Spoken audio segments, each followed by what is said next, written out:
So ladies and gentlemen, good evening. Welcome to the Advanced Photography Preview. I'm Mark Coman, and across from me is Dennis Keeley, and we are going to be talking to you tonight about photography with a little preview of Dennis's upcoming class in our Advanced Photography series here at Creative Photo Academy.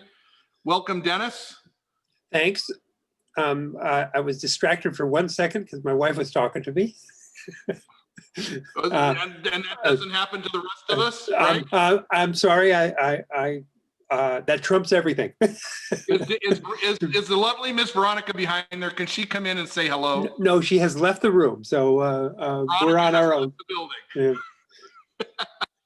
So I want to just start here, gang, because many of you I know, and you are regular students, our regular friends here at Paul's Photo and the Creative Photo Academy.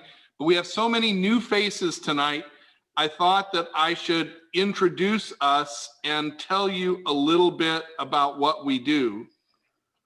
So Dennis, can you see my PowerPoint loading here? Sure can. Awesome. So I want to welcome you to Paul's Photo. We are a small family camera store in Torrance, California. And through the pandemic, through the magic of the internet, we now have students and customers from all over the world. And today we had the launch of a new Nikon camera, and 3/4 of those cameras were shipped out to customers around the country. It's just been a magic experience. And we have worked hard. My dad started in 1961. I came on in 1974. My wife joined us in 2011. To become the best camera store, and we have achieved that through hard work and through your support, and we very much thank you for that. And we want to be your local camera store no matter where you are, because we really live by these core values of customer service, community, and sustainable business.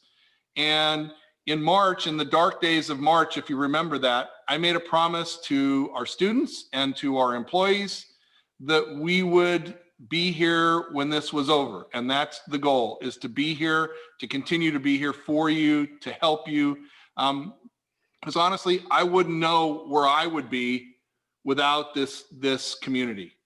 And the community that we've built here in both photographers and students and instructors like Dennis and Mark and Chris, I see on the line, I don't know where I would be without it. And it's just a magical thing. And I want to thank you guys for that. So over the next week, we have 4 of these advanced previews. So tonight, Dennis and I are going to talk about the influences of photography. So preview of Making Your Next Picture, Dennis's class, which will be on Thursday nights in 2021. On Monday night, Corey Savory and I are going to be discussing opening doors and moving to inspiring images. So that's a preview of her inspirational images class, which will start on Saturday mornings in January. On Wednesday next week, Jill Sanders and I will be discussing conscious critiques, listening and learning, a preview of the class that she and I are doing together, Style Expanding Your Photography. And on the 17th, I'm going to be doing a review of the presentations, the projects that past advanced students have done over the last 4 years. So you guys are all welcome to sign up for these. They are all free, and we're here to help inspire you and to make it go for you. That's the whole point of what we're doing at Creative Photo Academy. And I know that some of you are beginning photographers, some of you are intermediate photographers, and some of you are advanced photographers. We'll talk about that a little bit later tonight, but now it's all about Dennis. And Dennis, do you want to tell us a little bit about you, who you are, where you are, what you do? So I was born in a little cabin. No. You split rails and have wooden teeth, right? It's an interesting sort of path because I never intended to be a photographer. I spent most of my youth not knowing what I was supposed to do. And while people didn't really understand the magic or the genius of going from place to place to place to place, it's only been in the last 20 years that I saw that some people thought I was a late starter, but I started a lot of things. And when I found photography, I quit looking. So I've had, in my own, like really looking, it's been a pretty remarkable career so far, and the best is yet to come. So I would only take you back to probably 1982 when I was the photo editor for the LA Weekly. And as a startup, that was a remarkable opportunity to photograph people that I never thought I would meet. So it propelled me into a national stage that I was able to meet and make portraits of people that um, I just never dreamed that I would meet. So that led me into music photography, where I probably spent 25 years photographing musicians for album covers and CDs. And as I probably photographed everybody that I ever wanted to photograph, I started to look around and to see what it was that I could do next. I went up working for the J. Paul Getty Trust, the Conservation Institute and the Research Institute. I was the documentary photographer on the new building. So I worked up at the Getty Center for 3 years with Robert Irwin, working on the garden, which was a commission that changed my life, because I saw an artist use a construction crew to make art. And the one thing that I'll leave you with that Robert Irwin said was, just never make a picture of me pointing at anything. I'm not the captain of the ship. I just want to be a person that helps make art. And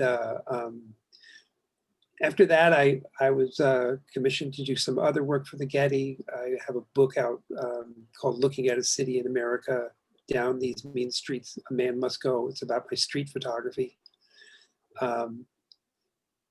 And then I started to teach. I never thought I would teach, but through some events in my life that were somewhat unpredictable, I wound up teaching about 7 years at the Watts Towers on a Saturday program for kids.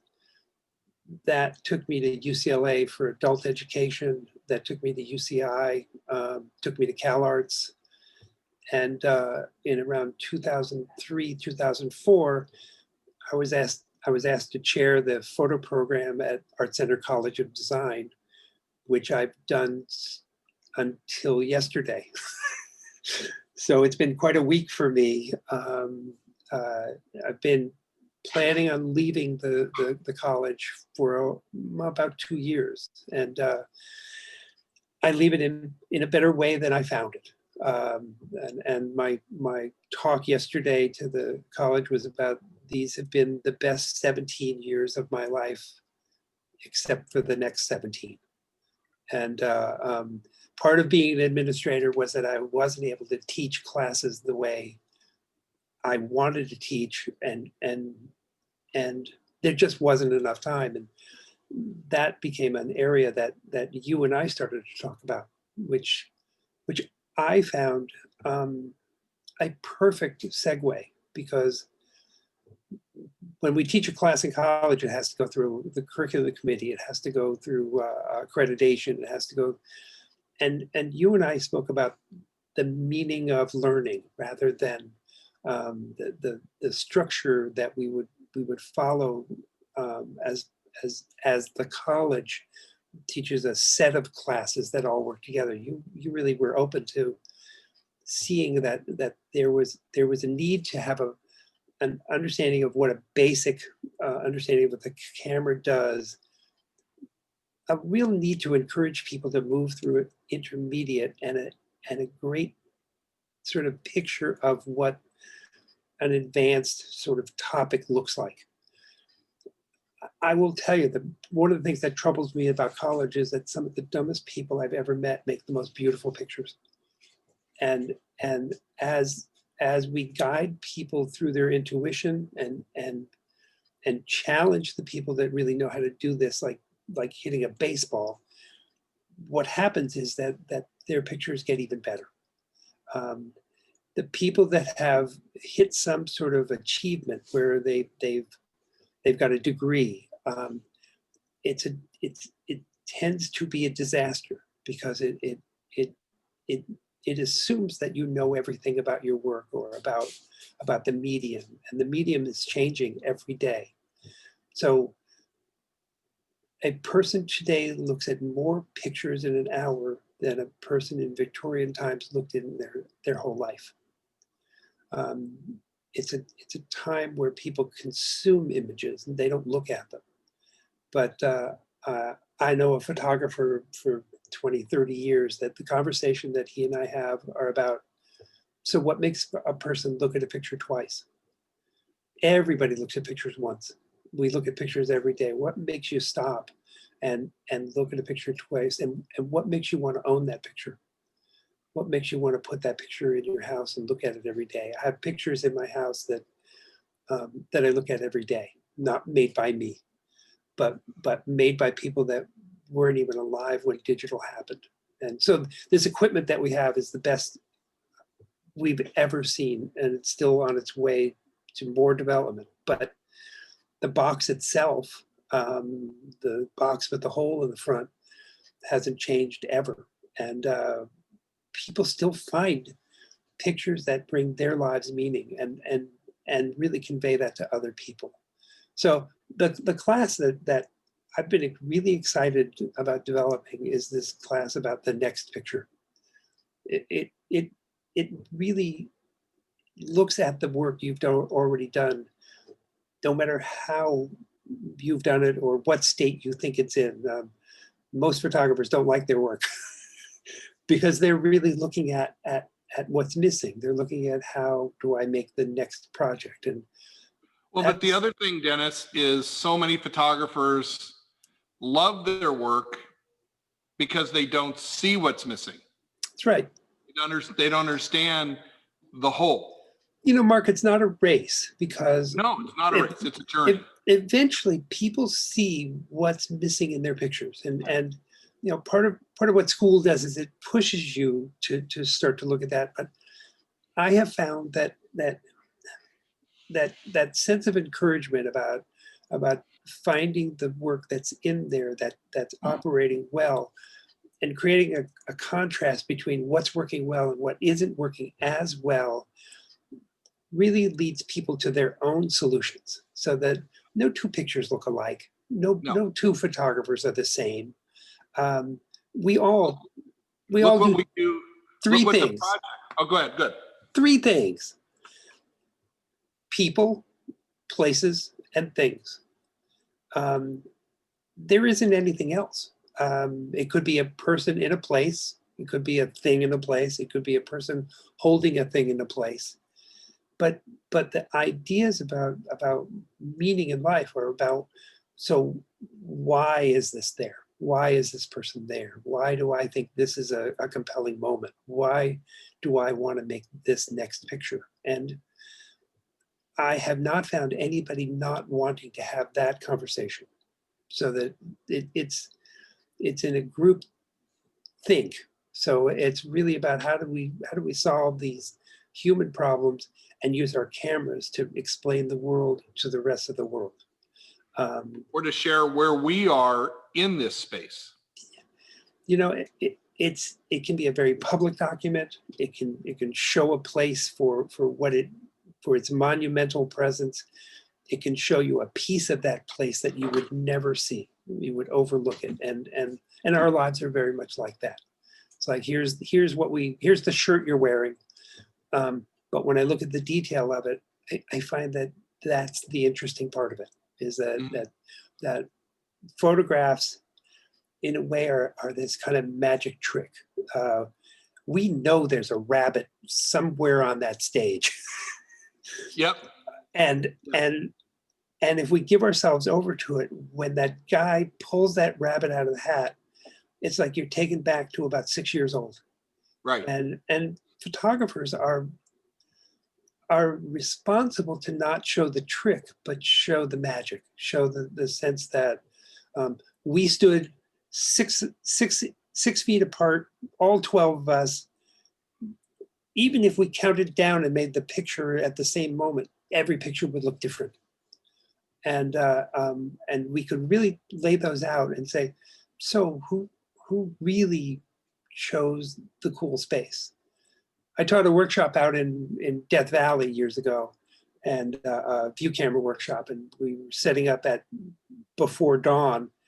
And I looked behind me to the 10 people behind me. I said, what are you doing? You're not setting up. And they said, well, we were going to set up where you are. And I said, this is my space. This is my picture. You're supposed to go find your picture. And and I said, and sun's coming up on time. If I were you, I'd get busy. So they all scurried off. And I learned a lot from that, in that I'm not the person that can show you how to make your picture, but I can really help you figure out how to make your picture. Because that's our job, is to help lead people to the picture they want. Yeah. And one of the things I always love about going out with the group is 12 of us can stand in a square that's 25 foot across, and everybody makes a completely different picture. It's so powerful. And when you bring that back into a setting where you really explore what was there from what people brought back, you can't help but become smarter. You can't help but say, wow, how did I not see that? That was hiding in plain sight. That was so obvious to this person who I don't even like. How did they do that? And it creates a conversation about making work that never stops. And for me, it's also about the support and it's okay to try that and screw up, and let's talk about this idea, and at the end we'll have something better than what we started with. We live in a world that says that it's all about change, that celebrates failure as a component of that change, but it's a world that is completely change phobic. Yeah, exactly. We are so scared of change that's what keeps us on the diving board and not jumping in. And what I have found in my own life, so just recently, the last term I was in college, I took the foundation Photoshop Lightroom course. And I found two things there. I found that, first of all, Lightroom and Photoshop have changed so dramatically that it was like I had never used it before. And the other thing that I experienced was I was a student again. I had given myself over to learn, and that made me have to take my expectations and leave them at the door. That I had to just say, okay, I'm gonna let this teacher teach me. I'm gonna raise my hand. I'm gonna ask questions. I'm going to participate as a person who wants to learn this better. And it changed my life again. I had to say, wow, learning is hard. Learning is complicated. I have to turn a bunch of switches off in my brain to be able to allow myself to get new information and put it to work in my life. And even though it's an assignment about a portrait, I have to rethink, reimagine. So what's my next portrait? What does that look like? What am I trying to say about people? What am I trying to say about this time, this place, this moment, this day? How do I feel about it? There's a remarkable article by Joan Didion about, she followed these famous portrait photographers around in New York City to their studios to make these portraits for Esquire, I think it was. And the conclusion she came to was not that the photographer was looking to portray this person in this amazing light the way they are, but it was a portrait that they wanted to make. And that when they made that portrait, they felt like they had captured it, that they had said everything they wanted to say about that person. It wasn't so much about 50-50 about me, about the person. It was almost 90% about the photographer and about what they were saying, what they were seeing that person could do. And so when we look at these pictures in newspapers and magazines, and I actually consider the motion stuff that we see on the screen to be portraiture as well, we have to read behind the scene. We have to really see that these are all authored documents, that images are probably the most important document of this century, that the stories they tell before there's even any voice, that these setups are so critical. The thing I see behind you are cameras. Yeah. And I don't even need to see them any clearer than that, but it sets a tone for the conversation that we're having that's indelible. You're married to those things. And what you see behind me is my office in complete chaos, because the last 3 weeks have been about just transformation, about from the things I needed to do that job to a much simpler life. My computer, I am putting things in folders and sending them off to the school that I just don't need anymore. And building a vocabulary, building a file system for classes I want to teach, and I'm going to find venues in order to teach that. I love the fact that the classes that you just described in the next few weeks that are free previews for possibility, in their core, they're very similar. They're really about an exploration into making meaning, and there's a lot of doors to this. You think you've seen all the doors. That's a temporary condition, because we've been throwing around this phrase for years about lifelong learners. It's not really about lifelong learners. It's about lifelong livers, and that as we improve our lives, as we bring more meaning into our lives, it's about changing the way we live. And photography has been the greatest vehicle for me to discover things about the world, about myself, about places. I'm not a big fan of making better pictures by going better places. I'm really interested in making better pictures around the place that I already am, and to make a better life built out of those things that I've put in a perspective that I don't notice them.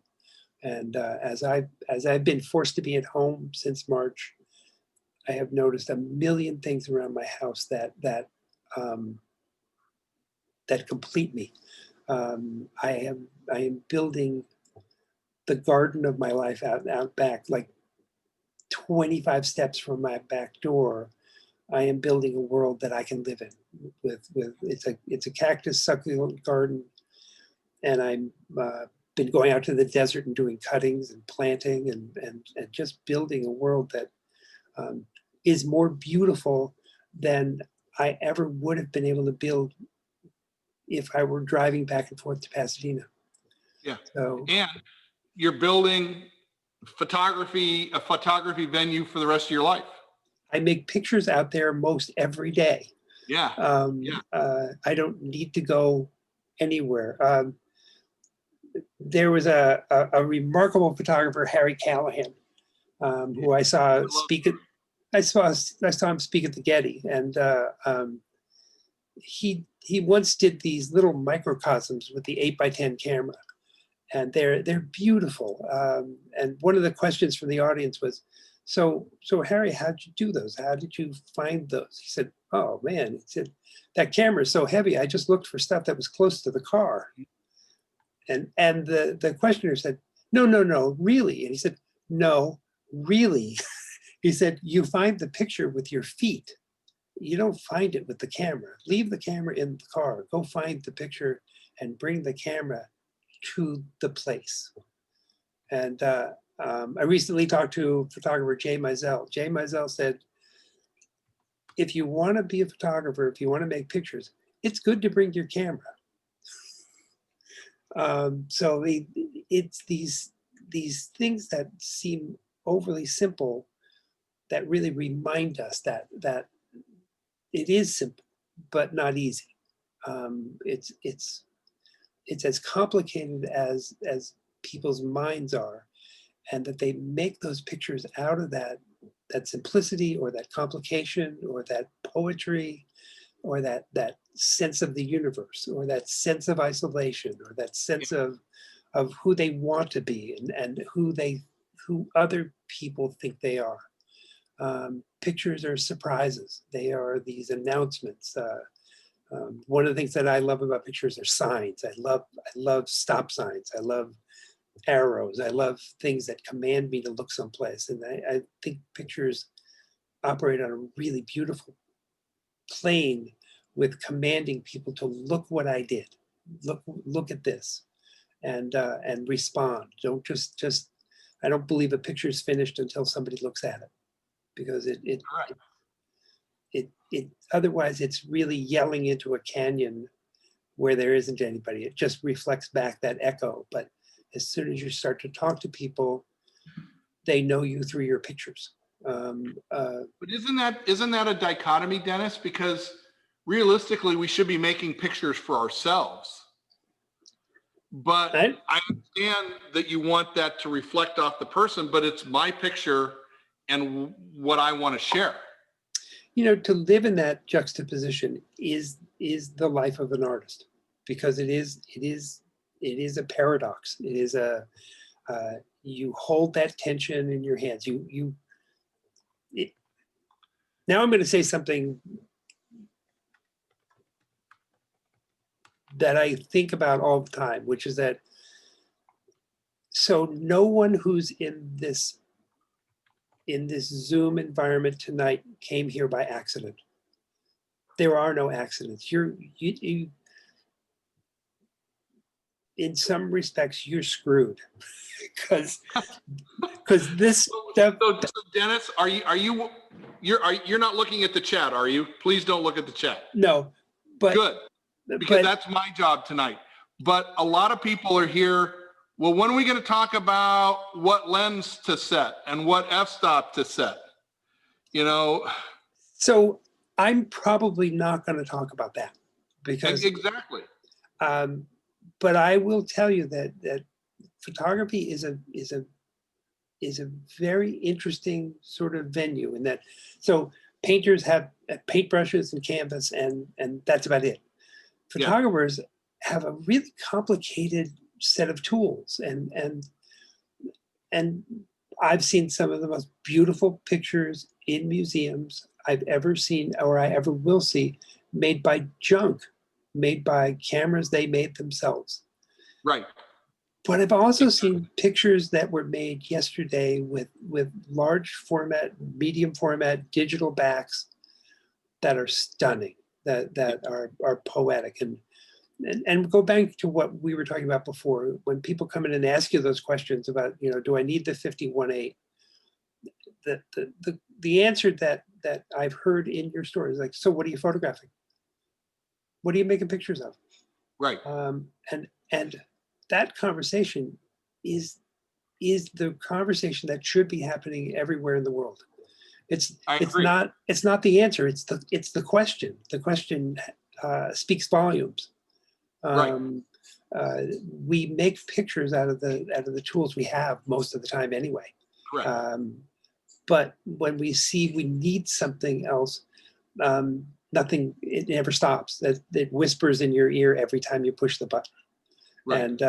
And that becomes something that I have an 8x10 camera. I have two 4x5s. I've got a bunch of pinhole cameras. I've got a bunch of medium format and 35 millimeter film cameras, and it never stops. Those tools are still contemporary tools. I still use them when I need to use one. They work perfectly for what they do. I made a picture in Topeka, Kansas of the Monroe Street School for the anniversary of the Brown versus Board of Education decision. And I brought my 8x10. And that was the thing that met history in the way that only that camera could do it. And trying to get that thing through the airport, people thought I was bringing a microwave oven on the plane. And it couldn't go in baggage. It's a wooden camera. It's a beautiful, beautiful device that when you set it up, people come over to you and they ask you about it. And digital cameras, you can hardly take your camera out anymore and not have people notice it.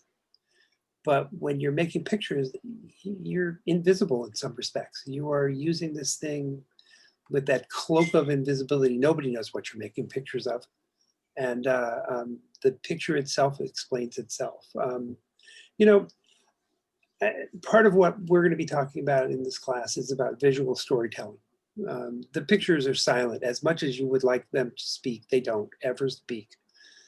But they resonate in the back of people's minds and their hearts in volumes. It's like, I remember the pictures that I've seen that make space in there. And I have that space never fills up. I still have room to look at more beautiful pictures. I don't have time to look at the mediocre. I don't have time to store those. I don't have time to spend much time on them. But my process is about identifying things that mean something to me and resonate with that sense. And those tell me stories. Those tell me stories about people that you could talk to me for hours. I would know more about you by you showing me a picture than I would ever know by you explaining all the things that you've done in your life or the things you want to do. I can read those things, and I think most people can. So Dennis, do you have, instead of explaining, do you have some pictures to share with us? I do, but I'm not going to put them up here tonight. I'd love for you to go see my site, which is DennisKeeleyPhoto.com. And if Mark, if you would type that into the chat, that would be great. Yep, I am. So my website is imperfect. It's always in development, and it always will be. There's always a component in it that I'm working on that challenges me to share with people some things that I've been thinking about and not just work from my past. It tells a story about my time from my beginnings to this present. My next pictures are my best pictures. If I had already made my best pictures, I would be doing something else. But that path or that calling still works. I still look at a million pictures I haven't made yet. And I think that's probably always going to happen.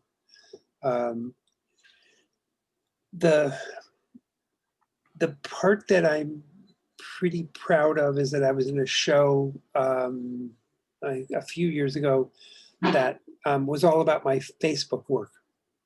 So it's pictures that I make for Facebook, that I post, that conversations are created around that, and I've actually taken screenshots and turned those into prints. I'm a big printer. I love to print. I love to make things that come from the real world, that go through this process of capture and refinement and editing, and then I turn them back into objects. And I love that you can create a different kind of wonder in a print than you can by taking somebody to a place.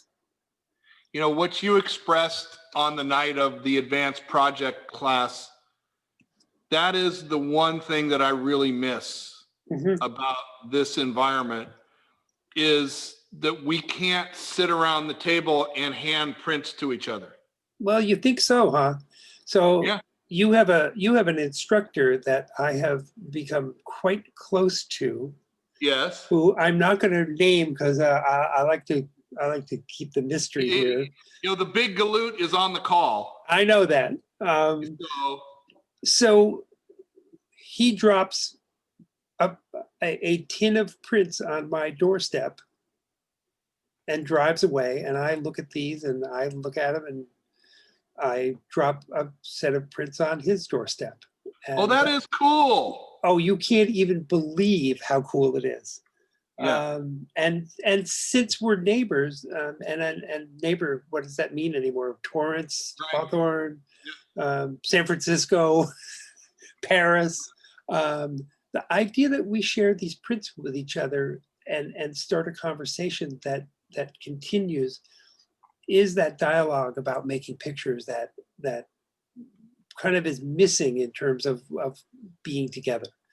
Though I think we are destined to be together pretty soon. I hope so. I think by fall of 21 we'll be back running. I think the vaccine is going to come. I think people are finally starting to see that life itself is so precious and so Oh short. yeah. And that go ahead. The physicalness, the tactileness of photography is underrated. Mm-hmm. And I think that a lot of the people who've never printed, who their total photo experience is on a screen, whether that's a phone or even on the laptop, there'll be an awakening. I mean, our sales of printers are through the roof. We can't keep printers in stock right now. That's just the beginning. Oh, I agree. It is easier to print today than it's ever been. Ever. And that's really continuing. Those changes in technology are getting irresistible. Oh yeah. I look at printing. It's the difference between watching baseball on television and trying to hit a baseball. Yep. Oh yeah. Yep. Batting practice is the most important piece of the puzzle. You can't see it.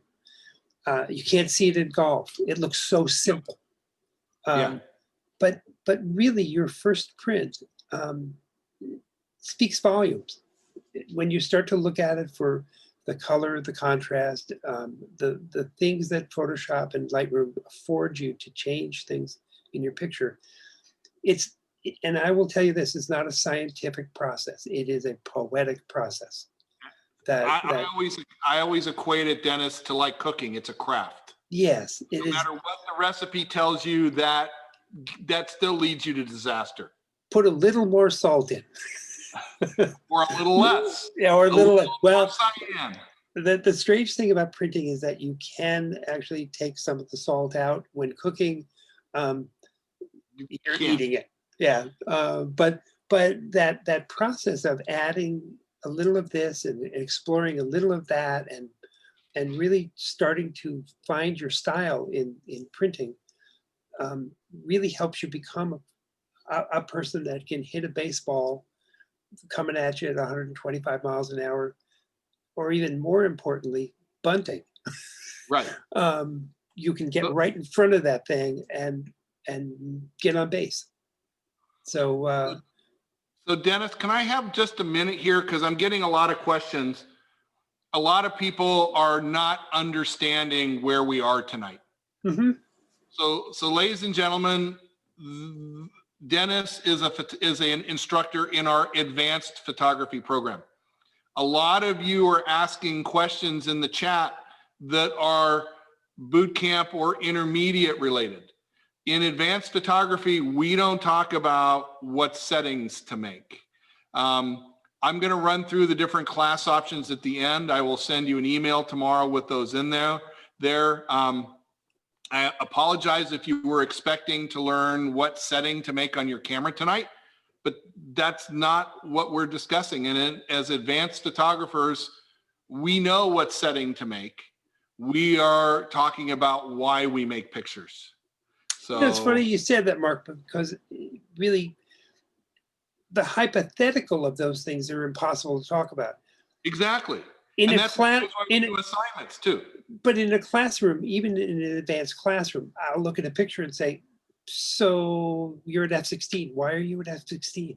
Right. Why? I mean, Well, I don't know. it's these simple, basic things that Yeah. you can actually fix in an advanced class, which is that, so why are we not seeing the thing that's really important here? Right. And how do you expose for that? How come there's no shadow detail? Right. Um, the great thing is that you can really address these things from a common understanding. People that have had a basic course, I'll say this, are confused about content. Hmm. And the people that are really looking at storytelling forget about the basics. It's the Correct. first thing they forget about. They get lost in the story. And part of an advanced class is bringing all those things together. And really, you can't talk about the basic things in an advanced class without those people having that basic understanding. Uh, I'll tell you the truth. I would go back and take a basic class again at Paul's tomorrow. From what I see that you're offering in basic, that reminder for me is critical. Don't care how smart you are.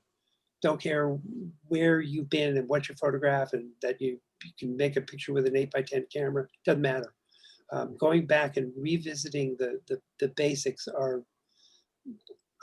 just a remarkable reminder. And I'm going to say this again. I can't do this from a YouTube video. No. It's too lonely. It's too isolated. To be in a class where people are having discussions about lenses and about how they operate, how angle of view is critical, how focus is probably the most important thing you talk about, and it's overlooked with automatic cameras. That these autofocus cameras make you lazy, and zooms. I'm not a big fan of zooms. I love primes. I love making the picture with my feet. I love walking over to it, or stepping back. You know, part of what I teach in a basic class is before you start stepping back, look behind you. Correct. Because that's where the car is. Those are things that you never forget, but in making a picture, they fall by the wayside. You get lazy, and you have to be reminded of some of these things. I'm not being conscious of the time. How much more time do you think we have? I want to make sure I read something. So we got about 15 to 30 minutes, but I'm getting a lot of comments from your students who have signed up for your class. They want a little preview about what are we going to do in our 12 months together. So some of the things we're going to do is we're going to do readings every week. We're going to have a reading. I'm been putting a book together. So we'll be doing something that may not be so inspirational, but it'll be about thoughts that you take with you, and I'll be sharing those with people. I'll be sending them out. I'm a big fan of reading together, so that we might read something in the front of the class and actually extracting from that reading words that are important. That it's the vocabulary itself creates a momentum in people's lives, that as we discuss which words people are using about pictures, it resonates with how it might impact your work. There'll always be a critique in these classes, and I really want to emphasize that it'll never be, I won't permit a circumstance where people are saying that they like a picture or don't like a picture, because those things don't mean anything. Every time a student tells me they like their picture, I tell them I don't like it. You know, we negate these kinds of things. We think that you make these pictures, we already assume you like them, and really want to talk about how pictures start to operate.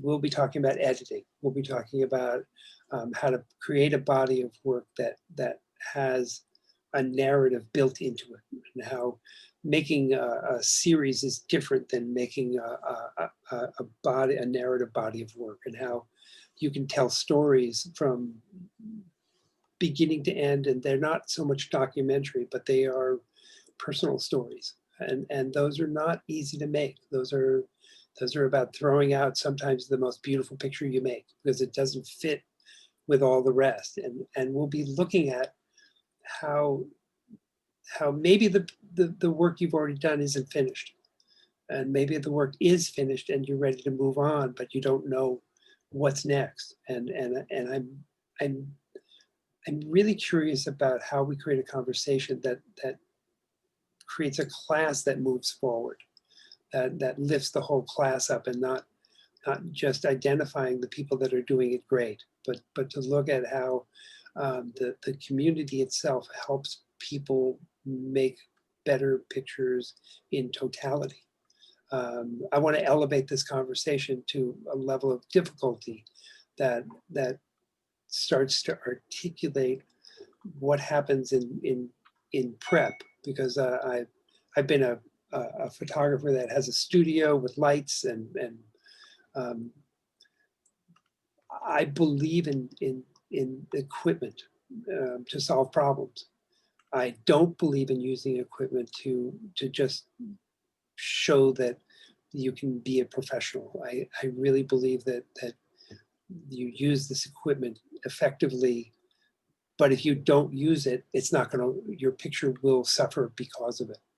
And I want to make suggestions about tripods and really simple devices about why recompose the picture every single time by taking the camera away from your face and then putting it back up.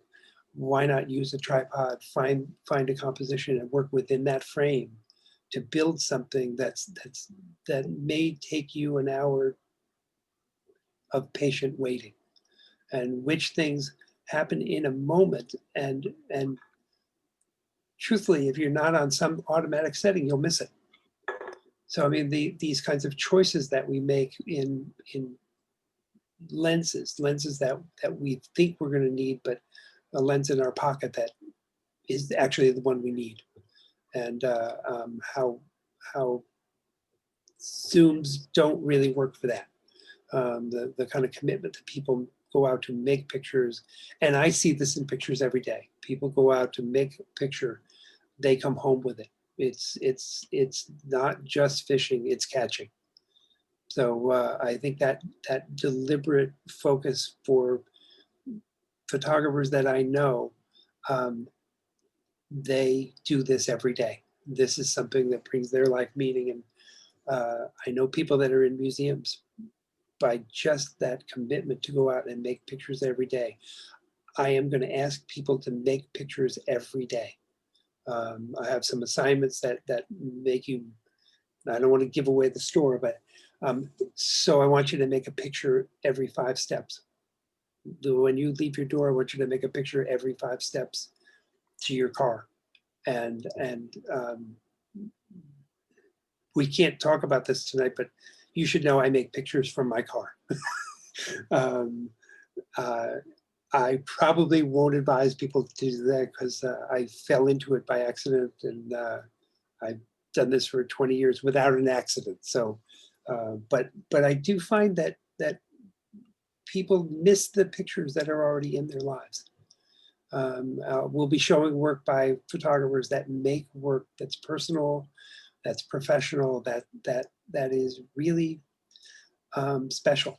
And I might invite some of these people to be in the classroom to give a short lecture.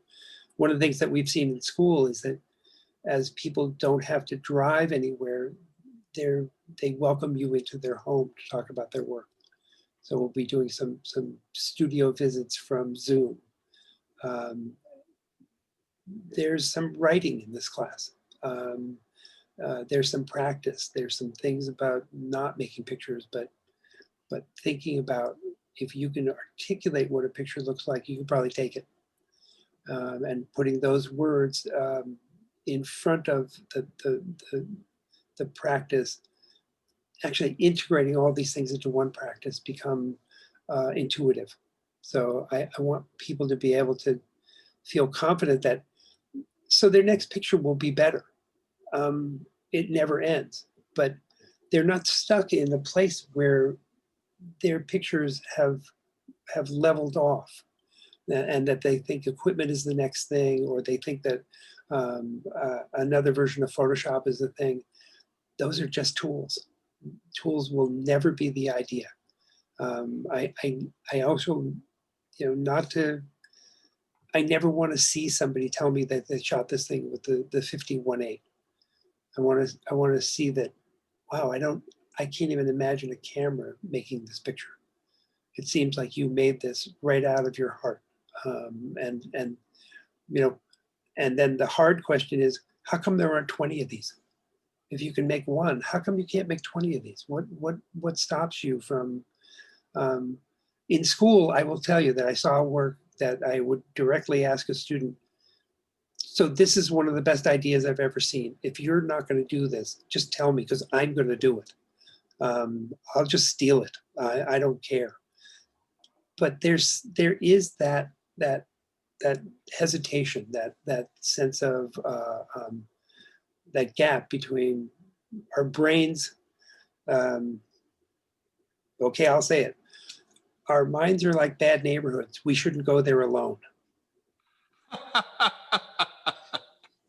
I love that. That's why we do this in a classroom setting, because we go Right. there together, and our minds are what keep us from doing the work. Our Right. minds are what keep us from meeting the person we're supposed to meet, and asking them to marry us, and that risk is our minds like make this stuff such a complicated loop that we never get to the next picture. And I've seen workshops, I've seen people teach this stuff in ways that I want to start teaching it. I want to start leading a group of adventurous people down a path that we all go down together, that everybody in the room learns. It's an exciting proposition. So I couldn't teach this in a college. I have to teach this to people that are distracted by work, that have lives that are about inconvenience, and about how do we bring meaning into our lives, where these things that my students are completely distracted by. Later, we live these lives of quiet desperation when the work itself is that doorway into the next place of learning for life, or living for life. And I'd work in a camera store tomorrow, because I think that being around people that are interested in that device and that perspective from many different vectors is a conversation that has benefited me for 40 years, 50 years, and will continue to do that. It's a miraculous thing. When you find the thing you love, you probably still don't trust it for a while, but it keeps coming back. If you have a camera sitting on your shelf that you're not using, it's talking to you. You're just not listening. But the camera, the best camera in the world, is the one you use. It's the one you take with you. Doesn't matter whether it's the phone or the 8x10. It's like the idea of it speaks to you. And how do you say, success, failure, practice, commitment, refinement, all the most important parts of it. It is about fishing. You go out and fish every day because you love to fish. Yeah. And people go make photographs, whether they come back with the great ones or not, because they love to photograph. It is the part that is inexplicable. So I'd like to read something to you. It's short, but this is from Sheila Metzner, and a great art director for an advertising firm, started making pictures of her own in 1968. She said, so photography in its most basic form is magic, A figure, an object, is before the box with a hole in it. A sensitized film absorbs the light passing through the aperture in the box. In the box is darkness. It's developed in darkness. The image is fixed on the film. The image is in reverse of reality. Then either by contact print or enlargement, the image passed through light again is transferred onto another sensitized paper, again in darkness. The paper is set in chemical baths, which cause it to appear slowly in positive form. And what we saw in nature is now two-dimensional and can be lifted, fixed, washed, dried, held in my hands. I can carry this portrait, this landscape, a still life from noon and from room to room, set it on a table, look at it whenever I wish to. This image caught in my trap, my box of darkness, can live. It is eternal, immortal. The child in the image will not age as the living child will. This is magic. And that hits on so many different points of it being time frozen in space, that the people continue to age, and it's a memory. It's a very special memory. It's like a letter you found that was written 25 years ago, but more importantly, it's an immediate vision. It speaks to you across time. And I'm going to tell you, not everybody can do that every single time, but if we don't think about that every single time, we're missing that magic. We're missing that sense of whether you're photographing your family or whether you're photographing your new car, or the subject doesn't matter as much as your commitment to it. That's Correct. That's the thing that travels across time. This class that I'm teaching about the next picture, in the most simple premise, gives you permission to go make that, and encouragement to go make that. And as a class, we want to encourage us all to go make that picture, take that risk, make that leap. Just know that you are working with a net, that a bad picture, nobody remembers. It goes off into the dust someplace, but the great picture lives forever. The great picture really is an important statement to make about yourself, about this time, about the world, about your experience, about your hopes and dreams. And if we don't focus on that, our jobs, our lives aren't important enough. So it's really about people making that leap. I love the fact that you're open to this. I think that as a class, it ebbs and flows, but I probably, as you can see by now, I could talk about this for about a couple of years. But I think by pulling in other voices, other ways of seeing it, that's what a class does really well. Is that it's not just me, the person telling you to do this. It's giving you multiple entry points to make your picture. That you'll find people that make pictures from a lot of different inspirations, but the thing that's the same is that it's not a hypothetical. You can't make a picture by thinking about it. You have to get up off the couch. You have to go somewhere, even if it's 5 steps out your front door. You have to get up and make a picture. And once you do that, there's a discussion that's really important, but it's not theoretical. It's not hypothetical. It's not about critical assessment. It's really about, let's see what we made. And whether that's advanced or intermediate or basic, I've been trying to make the great picture since I took my first class ever. And it's, so some might think I've made some great pictures. I'm glad they think that. I'm glad they think they're inspired by some of the things. Some people would look at the picture and say, well, I would never do that. That's also a good conversation. The thing that I learned in basic was that, like, go out and make 100 pictures. Let's look at them.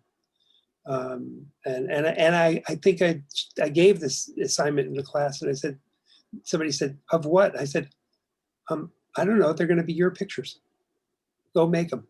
Let's see what you see. Let's begin with, I would advise you to make pictures of stuff you love, you know, things you believe in that are important. Try that and see how you sometimes miss, sometimes hit, sometimes it's almost there, and how we can push these things over into the edge of making things that are great.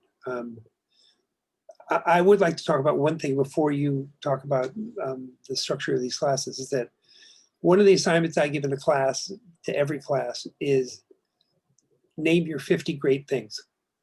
And I don't care if they're pictures or it's a cup of coffee or it's whatever. I'm not even going to tell you what it is, but people go, so 50 great things? I go, and in order. What's the most important thing? And then what's in terms of that juxtaposition, what's 50? And let's talk about what that is. If we can't identify what great is in our life, how are we supposed to do that?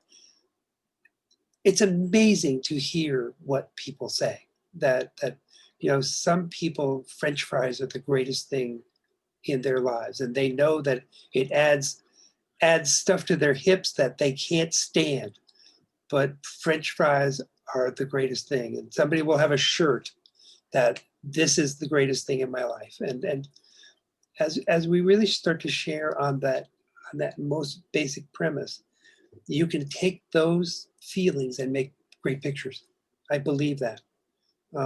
It's where we start from in ourselves. So if you're going to be in my class, I want you to start thinking about that. Before we have our first class, I will send out that assignment, and I will send out the paragraphs that go with it.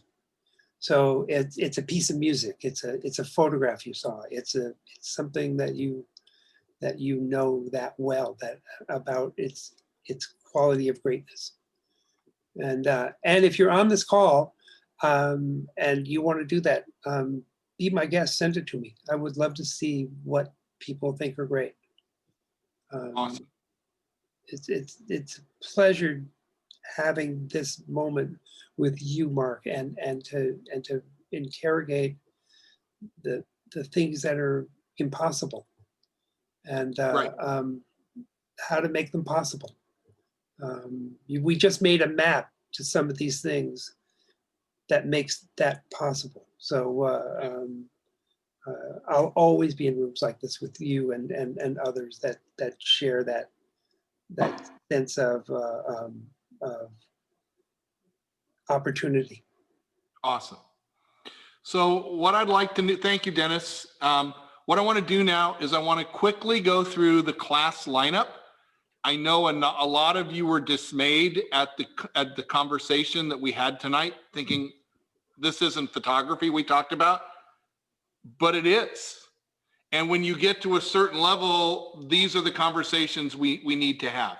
So let me just share my screen briefly, and then Dennis and I will take some questions. So I shared with you the 3 levels of classes: boot camp for the beginners, intermediate, advanced. So Dennis was talking tonight on an advanced level, and some of you were comfortable with that and some of you were not, and that's okay. So all the classes are live online gatherings, just like this. So there will be interaction. In the classes, it will be a Zoom meeting where you can have your camera on if you want. You'll be able to speak. They're going to be recorded for your learning, for playback. You'll all get a recording of tonight's lesson with some thoughts from me. And every class that we offer has a lesson, a discussion, an assignment, and then a bring back. Because as Dennis said, if you're not forced to go take the pictures, you're never going to learn anything. And we bring it back with the safety net so that we can interact with it. And that's the important part. So the basic class I've been teaching since 1988, it's Photo Boot Camp. And many of you have done my Photo Boot Camp, where we learned 3 things. Number 1, the camera controls. What are the buttons? The technical photographic What is an f-stop? What is a shutter speed? How does depth of field work? And then using creativity. Why would we use f16? Why would we use f2.8? Because we have the goals for boot camp is to make a difference in your pictures, to build your photo toolkit, to inspire your creativity, and to have fun. Every class that I run, it's very serious about the photography, but for those of you who don't know me, I'm all about having fun and enjoying. I know that this is our avocation. Very few of us in this room tonight actually make any money at photography, so it has to be fun for us. And the basis of boot camps are the creative triangle and the technical triangle, and how they relate together, and how your creative thought and the technical settings on the camera help you to build a picture. And that's what the 6-week photo boot camp is all about. So Mark Crace, who is on the call tonight, teaches the intermediate composition class. And intermediates are a 4-week class. Those are held many times throughout the year. And in composition, we're going to talk about counting to 3, using the rule of third, leading us in, using leading line, controlling the entire picture, how you are responsible for everything in the frame, how to frame it tightly and to eliminate the extraneous. That's the intermediate composition class, a deep dive into seeing the picture and building the picture properly. Mark Crace also teaches the intermediate exposure class. And in the intermediate exposure class, we talk about the power of the mid-tone gray and spot meter and locking the exposure and managing the range of light in the picture and getting the light right. So you're never dismayed again by why is my picture too light or too dark? Chris Canberra is teaching the landscape class. For those of you who like scenery photography, so what is the subject? Make it dominant. Chris is on the call tonight. I was glad to see Chris here. Make it dominant. Create depth in the image. Control the horizon and move the eye. Control the entire picture. Control the range of light. So you can see a theme here in intermediate. It's about taking control. Ansel Adams said, you don't take pictures, you make pictures. You are going to be held responsible to build the picture. Bill Balser, who's also on the call tonight, is leading the flash class. In flash photography, bigger is better. TTL is your friend.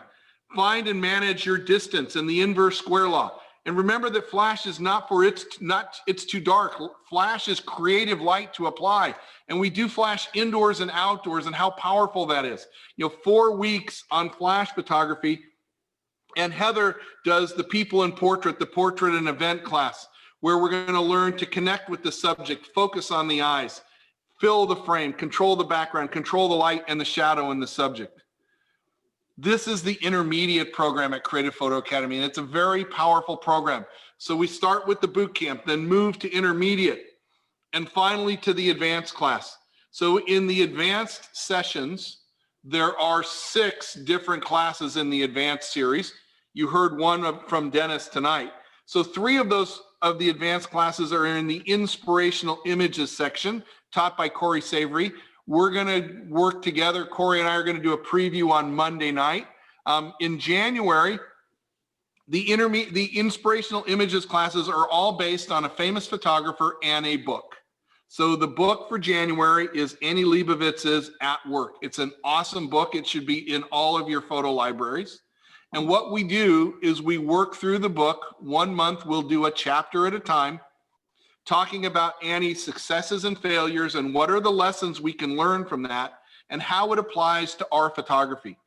And we're not copying Annie's pictures, and you don't have to be a celebrity photographer. You don't have to go on tour with the Rolling Stones. You don't have to have giant sets to photograph like Annie, because she has problems with her photography. She experiences challenges. How did she solve this problem? And how are you going to solve the problem? How are you going to use her ideas to help you make your art? This is on Saturdays in January. On Mondays, starting in June, we'll study Ansel Adams. And Andrea Stillman's book, Looking at Ansel Adams, is an amazing book. And she goes through with Ansel. Andrea was Ansel's assistant for a number of years and through some of the most important times in his life. And each chapter in the book is about the story, either how one of the famous Ansel Adams photos was made, or the repercussions of the making of that photo. and how we can use that in our lives. And no, you're not going to have to go to Yosemite every week to do the Ansel Adams class. That's not what it's about. It's about learning from the master what he or she did, how they succeeded and failed, and how we can improve that and make that in our photography. In September on Saturdays, we're going to be studying Dorothea Lange and her book, Photographs of a Lifetime. And Dorothea Lange was an inspirational photographer, an amazing photographer. What a great life story. And once again, the same process. Work through the chapters in the book, the pictures there, the words of the artist, and how that comes together for us. So those are the 3 inspirational images classes. These are 12-week sessions, once a week for 12 weeks. So you saw Dennis, you met Dennis tonight, making your next image. So Dennis's class is sold out. So we are taking a waiting list. If you want to get on the waiting list, call tomorrow morning at 10 o'clock or send an email to me, mark@paulsphoto.com, and we'll put you on the waiting list. I'm sure some people will have heard tonight and say, oh, that's not for me. And other of you are going to be saying, oh man, I can't wait for that. So we'll manage that and move people around to get you in the right place. That's one of the reasons why we're doing tonight is I want you to get a feel for what we're doing, because Dennis is going to talk about your body of work, doing the research, the dialogue, the reading, the writing, assessment and evaluation of where you are and how that gains understanding.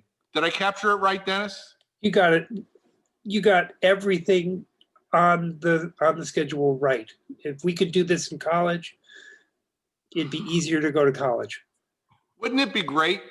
You know, and one of the things we do at the Creative Photo Academy is all the classes come with notes. You get the recordings. It's funner than going to college, and it certainly doesn't cost what a semester at art. What is a semester at Art Center these days, Dennis? Okay, that's a question I'm not going to answer. You found the question. I will not engage. So, all right. So probably our most popular advanced class is my project class, the concept to presentation class. I'll be going over this. So I'll be going over this class next Thursday night. You'll get to see the projects from the last 4 years. The project class is, for many photographers, their first real attempt at photographic expression. It's an acid test to spend a year, 12 months, thinking of, conceiving, shooting, and presenting a project. And we do it all together. And it's not robot work. I'm not giving you an assignment. The class is steering, we are steering each other to help us hone and focus and start to build a body of work. You know, Linda commented that, oh my gosh, Mark, it sounds like it's another project class, Dennis's class. But when you become an artistic photographer, it's not just about making one picture. One picture doesn't sell. One picture doesn't do it. It's a series of pictures. It's an article. It's a book. It's a collection. It's a group. It's a body of work. And we need to start thinking that way and how that works for us. In the project class, it's a great challenge. We discover the project, capture the work. 3 months on selecting, 3 months for shooting, 3 months for editing. And that gets us to November, where we present the work. The last class in the advanced series is the Style Expanding Your Photography with Jill Sanders and I. Jill Sanders is a professional landscape scenic photographer. She runs a gallery, and she and I have been dreaming, just like Dennis and I have been dreaming about doing a class, right? So Jill wanted to do it with me, and it's awesome. We're going to have a great time. We're going to develop your voice. We're going to explore dynamic themes and challenge you with other photographers and other ideas with challenging assignments. And Jill's thing is she really wants to get into meaningful critiques and evaluation. And I am going to help her. I'm going to enable that. So we just are going to have an amazing fun at the Creative Photo Academy in 2021. And I hope that you all will join us for that. Does anybody have any questions?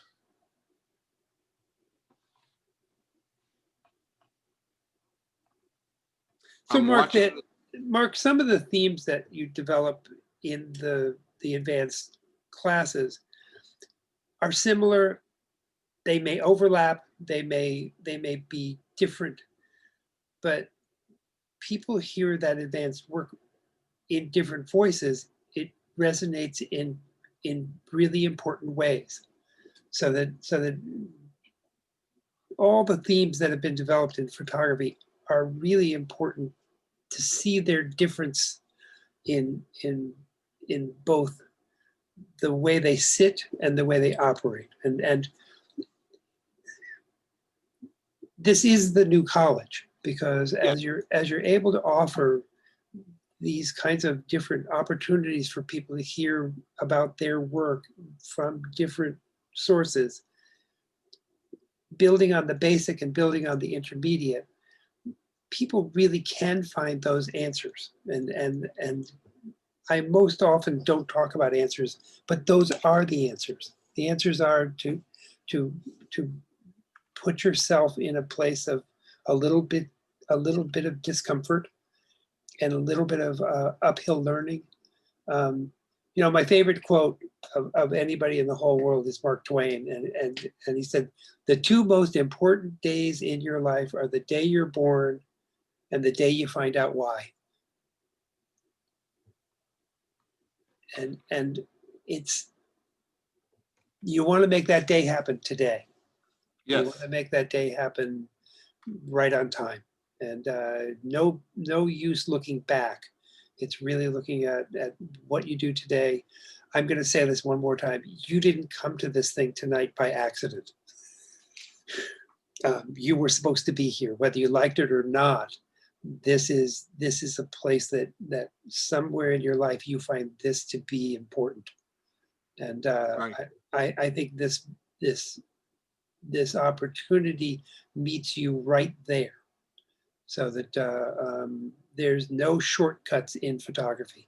It is Yeah. really right down the middle of f-stops, shutter speeds. I think my favorite opening statement from a student who came to college said, "So, you know, I know tons about photography. I'm just confused about the f-stops and the shutter speeds." And I said, "Well, that's all there is." That's the part that we base all achievement on. So yeah, start with f-stops, start with shutter speeds. So a couple questions. Couple questions. How many students per class? We have 20 or so sign up to get 15 to show up at class each week. Sometimes we may have a little more. I find that if we have 15, that brings us 12 or so that'll bring work, and that's where you want to be to have a really nice discussion. How do you know if you're ready for advanced photography? If you question your f-stops, your shutter speed, your light metering, or if you have to think about that stuff, advanced is not for you, because we don't talk about that. If you're questioning that, that's, you know, photo boot camp is the basis where we go for photo boot camp. And don't take it as don't let your ego get in the way and say, I'm not signing up for the basics, because the basics give you a foundation. If you can do spot metering, you can control your histogram, and you're solid on your composition, and you want to refine that, then jump to intermediate and do the intermediate classes and hone your skills and get more technically astute, you know, and then move your way in. You know, that's how we've designed the program. And Steve says it's basically a 3-year program. No, advanced changes. We change the advanced program every couple of years. And I have had students in the advanced class for 22 years, Steve. So it's a never ending situation. You know, so every couple of years we completely change the program and make it go. So Ku, you have your hand raised. That's fine. I see that. Can you just type, can you type your, can you type your question in? Yeah, Chris makes a good point. You can't think about the box, thinking outside the box until you have a box. You know the box. You know, Picasso said it best: learn the rules like a pro so you can break them like an artist. You know, so yeah, so Lori is here 25 years. Yeah, Don, great, perfect. Boot camp starts January 13th. You'll love it. You'll get an email from me tomorrow with the class signups. Sign up, take the plunge. Yeah, Mary Jane, boot camp twice. Yes. So, you know, it's powerful, gang. These are powerful tools for learning, and it's powerful tools for adulting. If you haven't picked up your camera for a while, a class like boot camp is a great reminder of all the things that you may have forgotten. Intermediate is something that advanced people would go to just build capacity. Things change in these cameras every week, and to put yourself into a place where you're practicing again some of the tools. Baseball players batting practice every day. How many buckets of balls does the pro golfer hit every day? How many do you have? Correct. Exactly. So exactly. So you can see all the regular students are chiming in about where they are. So gang, if you have questions, call me. I'm in the store. Yep, 10,000 hours. Who was it? Jay Mizell said your first 10,000 pictures are crap, right? so you better make them now. Make them now. Exactly. Exactly. Cool. Any more questions, guys? So Dennis, what are you going to shoot tomorrow? Tomorrow I'm going to shoot out in the garden. Oh, great. Yeah, Perfect. I'm recovering from this little allergic thing, and I'm going to take it easy the rest of this week. I'm not going to. I'm still navigating emails from the college that it varies from congratulations to, oh my God, what are we going to do? So at some point you just got to cut the cord and tell them to bite me. Did that already. So I hope you don't mind. I gave your phone number. And I got to tell you, I want to get in on the print exchange with you and the big guy. I think we could do that. I think we're ready. So that would be fun. And next thing is going to be whiskey on the deck. Well, you know, we'll be talking about that. I know, exactly. Can't do that yet. So I'm really, speaking of costumes, I really am looking forward to these holidays. That it's a celebration of time passing, of moving to a new year, and I hope the other side is better. I'm not convinced of it yet. You know, I may be off till Easter until things are better, but you know, I just think I'm a big I'm very enthusiastic about change. So cool. Change is the one thing that peaceful transition of power and I think this country is a phenomenon in that sense. Well, and that's been in my opinion, the magic of the American experience is, okay, my time is up. Yep. Shake the hand of the next guy. Good luck, Godspeed, and we'll meet on the other side. See you later. See you later. Yep. Yeah. And I think we are seeing that. I think I like the fact that I like the level of argument that we're seeing in this country. Yes. I think it's healthy. And as long as it's peaceful discourse, but we're violating one of the two cardinal rules of the Creative Photo Academy. Religion. No religion, no politics. That's right. No, yes. I'm there. So ladies and gentlemen, if you don't have any other questions, we love to help you. We love to help I hope you got something out of tonight. This is an advanced level discussion, gang. This is what advanced photography is like. You know, if you were hoping for something else, we'll see you in boot camp and intermediate. For those of you who are here tonight that have already signed up for advanced, great. I encourage you to sign up for the other 3 previews on the 14th, the 16th, and the 17th to meet the other instructors and to see where you are. We'll talk more about boot camp. We'll talk more about intermediate of those classes as well. If you have questions, call me, send me an email, mark@paulsphoto.com. I answer everyone. I'll be glad to help you. If you want to schedule a class and if you want to transfer a class, call tomorrow and talk to Lucy at Paul's Photo. She will be glad to help you with that. That's her job. And we got If it. you have We're rocking. If you have any questions, you could send them to Mark. He'll send them to me. Yep. We'll do that. All right, guys. Mark, thanks for asking me to do this. Oh, you're welcome, Janet. It's a privilege to share in this path that you're on, and I'm going to try to fix my nose by next week. Don't worry about that. Stuff happens. Yeah. Right. Yes, you will get a recording. You will get an email with the recording tomorrow. And that way you can watch it again. Can you imagine? Dennis, they're going to be watching you over and over again. Well, that's creepy. But this is that environment. So it's great to do this work. Thanks everybody for joining us tonight. Right. And Mark, thanks for making this happen. Dennis, thank you. Give your wife a hug for me. Sure will. And all right. Talk to you tomorrow. Radio. Good night, everybody. Good night, everybody.